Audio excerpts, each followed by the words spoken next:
Hello cancer. Cancer यानी कर्क राशि में सुरेश को ट्रिपल एस हिंदी टैरो से। तो आज हम कैंसर यानी कर्क राशि के लिए सिंगल्स की जनरल लव रीडिंग करेंगे।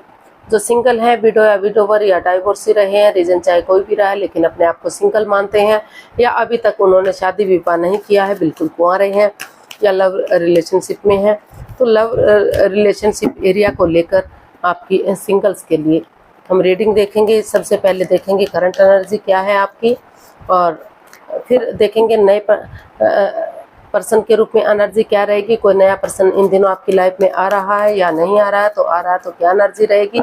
और अगर आप किसी पास पर्सन से डील कर रहे थे, अटैचमेंट या जुड़ा हुआ महसूस कर रहे थे, तो दूरियां बन गई हैं, तो उनके वापस आने की एनर्जी क्या है। और लास्ट में हम गाइडेंस देखेंगे। ये रीडिंग 19 से लेकर 26 जुलाई 2025 तक के लिए वीकली यानी साप्ताहिक रीडिंग रह सकती है। तो चलिए इसमें सबसे पहले आपका देख लेते हैं करंट एनर्जी क्या है। कैंसर के लिए करंट एनर्जी क्या रही है देखते हैं। S of wands, the emperor and night of pentacles. तो आपकी करंट एनर्जी जो है काफ़ी पॉजिटिव दिखाई दे रही है, काफ़ी एनर्जेटिक दिखाई दे रहे हैं। आप उन चीज़ों को, जो चीज़ें आपको परेशान कर रही थी, जो आपको लग रहा था कि सब कुछ रुक चुका है, थम चुका है, आप आगे नहीं बढ़ पा रहे हैं, उन चीज़ों वहाँ आपकी बिगनिंग या शुरुआत होती दिखाई दे रही है। आपको महसूस हो रहा है कि आप धीरे धीरे करके आगे बढ़ेंगे, आप हार नहीं मानेंगे, गिव अप नहीं करेंगे। और भले ही आपके लिए ये मुश्किल हो रहा हो, लेकिन आप स्ट्रिक्टली फॉलो करना चाहते हैं। आपको लग रहा है कि नई एनर्जी के साथ, नई जोश के साथ अगर आप लाइफ में आगे बढ़ेंगे, एनर्जी को इनहेंस करेंगे, तो काफ़ी कामयाबी मिलेगी और काफ़ी सक्सेसफुल आप हो सकते हैं। तो आपकी जो एनर्जी है वो काफ़ी स्ट्रॉन्ग दिखाई दे रही है, मजबूत दिखाई दे रही है। चीज़ों को, उन चीज़ों पर फोकस करने की है जो चीज़ें थम्बी सी, रुकी सी लग रही थी, उनको आगे बढ़ाने पर आपका फोकस रहने वाला है। एक नई एनर्जी के साथ, एक नई ताजगी, एक नए जोश के साथ आप आगे बढ़ने का सोच रहे हैं। एक पावर के साथ, स्ट्रेंथ के साथ अगर आप आगे बढ़ेंगे तो चीज़ें सही रहेंगी, मजबूत होंगी। तो इस तरह की एनर्जी आपकी दिखाई दे रही है। देख लेते हैं नए पर्सन के रूप में एनर्जी क्या रहेगी। कोई नया पर्सन इन दिनों आपकी लाइफ में आ रहा है, तो एनर्जी क्या रहेगी। नए पर्सन के रूप में आपकी एनर्जी क्या रहेगी। Night of swords, 2 of pentacles and 5 of swords.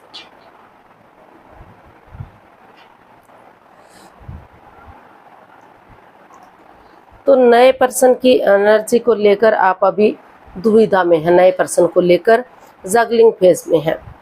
या तो हो सकता है कि वो आपके साथ चीटिंग करने की कोशिश कर रहा हो, जिस बंदे या बंदी पर आपका दिल आया है, या फिर आप उनको धोखा देने की कोशिश कर रहे हैं, चीटिंग कर रहे हैं, हेराफेरी, धोखाधड़ी कर रहे हैं। हो सकता है कि आपकी लाइफ में कोई और भी पर्सन हो और आप किसी और को भी उसमें इन्वॉल्व करने की कोशिश कर रहे हैं, उनको भी आप चाहते हो। तो जगलिंग फेज में हैं आप, या फिर एक से ज़्यादा रिश्ते आपके पास आ रहे हो, तो आप डिसाइड नहीं कर पा रहे हैं, कंफ्यूजन में हैं कि आप करें तो क्या करें। तो या फिर आप अपनी ईगो में हैं, अहम में हैं कि आपके पास बहुत सारे रिश्ते आ रहे हैं। तो इस तरह की स्थिति आपकी बनी हुई है। अनएक्सपेक्टेडली, सडनली, अचानक से कोई आपकी लाइफ में आ रहा है, एंट्री कर रहा है, वो आना चाहता है, लेकिन आप कंफ्यूजन में हैं कि आप, हो सकता है कि इस चीज़ को लेकर दुविधा में हो कि क्या पता वो किसी और से इन्वॉल्व हो, किसी और से भी प्यार करता हो, आपसे भी प्यार करने का, मोहब्बत करने का नाटक कर रहा हो। तो इस तरह की स्थिति बनी हुई है। आप नए पर्सन के रूप में कुछ केसेस में लग रहा है कि रिश्ते को एक्सेप्ट कर लेना चाहिए, कुछ केसेस में लग रहा है कि नहीं, कंफ्यूजन हो सकती है। आप अभी स्टेबल नहीं हैं, अभी आपको अपने जॉब, बिजनेस, एडवेंचर की तरफ ध्यान देना चाहिए, उन चीज़ों पर ध्यान देना चाहिए जो आपको खुशी दे सके। तो इस तरह की एनर्जी आपकी बनी हुई है। कुछ केसेस में हो सकता है कि रिश्ते में आगे बढ़ें, लेकिन कुछ केसेस में लग रहा है कि अभी आपकी आप उस रिश्ते को एक्सेप्ट करने के लिए रेडी नहीं हैं, तैयार नहीं हैं। जो बंदा या बंदी आपकी लाइफ में आना चाहता है तो हो सकता है कि किसी फ्रेंड के रूप में, किसी दोस्त के रूप में या किसी भी रूप में आप उसको पहले से जानते हो। तो वो या तो वो आपके बारे में कुछ कंफ्यूजन में है कि कहीं आप किसी और रिश्ते में भी ना हो, या फिर आप उसके उसके बारे में कुछ कंफ्यूजन में है। तो दुविधा में आप फंसे हुए हैं। आप ना तो एक्सेप्ट कर पा रहे हैं, ना तो उसे छोड़ पा रहे हैं। तो जब तक आप इस कंफ्यूजन से बाहर नहीं आ सकेंगे, जब तक आप किसी भी एनर्जी में नहीं जा पाएंगे। तो कोई पर्सन आ रहा है अनएक्सपेक्टेडली, सडनली। हो सकता है कि कुछ केसेस में कुछ पर्सन उसे एक्सेप्ट करें, लेकिन कुछ उसे ना एक्सेप्ट कर पाएँ, क्योंकि उन्हें लग रहा है तो वो उनके साथ लॉयल नहीं है, ऑनेस्ट नहीं है, चीटिंग, हेरा फेरी, धोखाधड़ी हो रहा है। तो इस तरह की एनर्जी आपकी रहने वाली है। पास्ट पर्सन के रूप में एनर्जी इतनी अच्छी दिखाई नहीं दे, नए पर्सन के रूप में एनर्जी इतनी स्ट्रॉन्ग या मजबूत आपकी दिखाई नहीं दे रही है। या फिर हो सकता है कि आप उसके साथ चीटिंग, हेरा फेरी, धोखाधड़ी करें या वो आपके साथ करें। तो पास्ट पर्सन की एनर्जी देख लेते हैं। अगर किसी पास्ट पर्सन से आप डील या अटैचमेंट कर रहे थे तो उसकी वापस आने की एनर्जी क्या है। King of swords, 7 of wands and 4 of wands. जी हाँ, पास्ट पर्सन की एनर्जी बता रही है कि पास्ट पर्सन आपकी लाइफ में रेडी आने के लिए रेडी है, तैयार है। वो चाहता है कि इस रिश्ते में अपने लिए या अपने प्यार के लिए स्टैंड लिया जाए। या तो आप उस पर्सन के पास जाने का सोच रहे हैं या वो पर्सन आपके पास आने का सोच रहे हैं, और वो चाहते हैं कि चीज़ों में क्लियरिटी हो, क्लियर कट कम्युनिकेशन हो, खुल कर बातें हों, ताकि रिश्ता इजी और सरल वे में आगे बढ़े। कोई भी कंफ्यूजन, कोई भी डाउट, कोई भी परेशानी, कोई भी दुख तकलीफ इस रिश्ते में ना रहे, और जो भी परेशानी, जो भी प्रॉब्लम्स पास्ट में रही है उनका खात्मा हो सके, और एक नई एनर्जी के साथ आप इस रिश्ते में स्टेबिलिटी ला सकें। आप कमिटमेंट वगैरह देने के बारे में सोच रहे हैं। आप या जो पर्सन आ रहा है आपकी लाइफ में, उनको लग रहा है कि अगर दोनों एक दूसरे से कमिटमेंट वगैरह देंगे, कॉम्प्रोमाइज़ करेंगे, डिसाइड करेंगे कि वो आगे बढ़ने के लिए रेडी है, तैयार है, तो फिर से घर बनना, घर बसना, स्टेबिलिटी, खुशहाली, नेम और फेम, सारी चीज़ें इस रिश्ते से आ सकती हैं।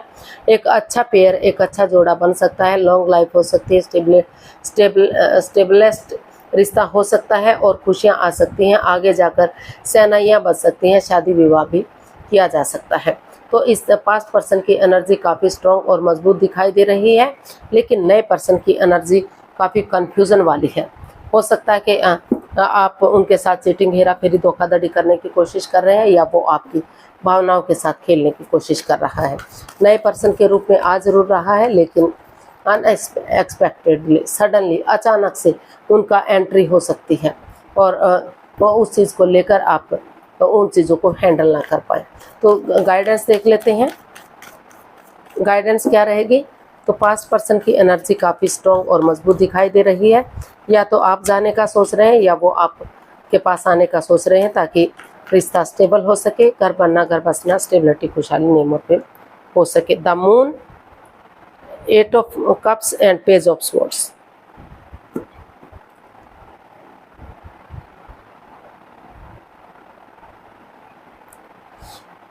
तो यूनिवर्स जी आपको मैसेज दे रहे हैं, गाइडेंस दे रहे हैं कि हालांकि आप नई बिगनिंग, नई शुरुआत कर सकते हैं, लेकिन अभी आप दुविधा में हैं, कंफ्यूजन में हैं।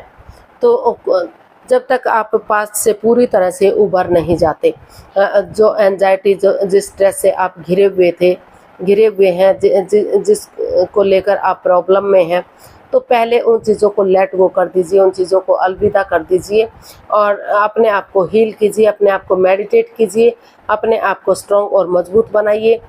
तभी आप और प्यार और प्रेम के साथ, एक मिठास के साथ आगे बढ़िए, एक बिगिनिंग, एक शुरुआत कीजिए, ताकि कोई भी परेशानी, कोई भी तकलीफ़ आपके रिश्तों में ना रहे। तो यहाँ अगर आप चाहें तो एक जस्ट अभी एक बिगिनिंग, एक शुरुआत हो सकती है। एक यानी कि रिंग सेरेमनी कह सकते हैं उसको, या रिश्ता बनाया जा सकता है। शादी विवाह में अभी थोड़ा सा टाइम या वक्त लग सकता है, लेकिन पहले उन नेगेटिविटी को, उन चीज़ों को आपको ख़त्म करना पड़ेगा जिसको लेकर आप दुविधा में हैं, आप पास्ट को भुला नहीं पा रहे हैं। हो सकता है कि वहाँ आप को किसी ने धोखा दिया हो या आपने उनको धोखा दिया हो। तो जब तक पूरी तरह से आप उभर नहीं पाएंगे तो तब तक आपको आगे नहीं बढ़ना चाहिए। नए इवन पुराने किसी भी रिश्ते में आपको नहीं जाना चाहिए जब तक आप अपने आप को पूरी तरह से प्रिपेयर नहीं कर लेते। प्यार और प्रेम के साथ आगे बढ़ने का आप एनर्जी कलेक्ट नहीं कर लेते। जो चीज़ें रुक चुकी हैं, थम चुकी हैं, तो धीरे धीरे करके उनको आगे बढ़ाने की कोशिश कीजिए और तभी चीज़ें सही होंगी, पॉजिटिव होंगी। अभी लेकिन आप इस एनर्जी में दिखाई नहीं दे रहे हैं कि चीज़ें एकदम से ठीक हो जाएं और आप एकदम से जंप लगा सकें। तो धीरे धीरे ही आपको आगे बढ़ना है। उन चीज़ों को क्लियर कीजिए पहले जो आपको बाधाएं, रुकावटें, दिक्कतें दे रही है, तभी धीरे धीरे करके आगे बढ़िए। आज के लिए इतना, फिर नहीं वीडियो के साथ मिलते हैं। अगर वीडियो सही लगती हैं, अच्छी लगती हैं तो लाइक, शेयर और सब्सक्राइब करें।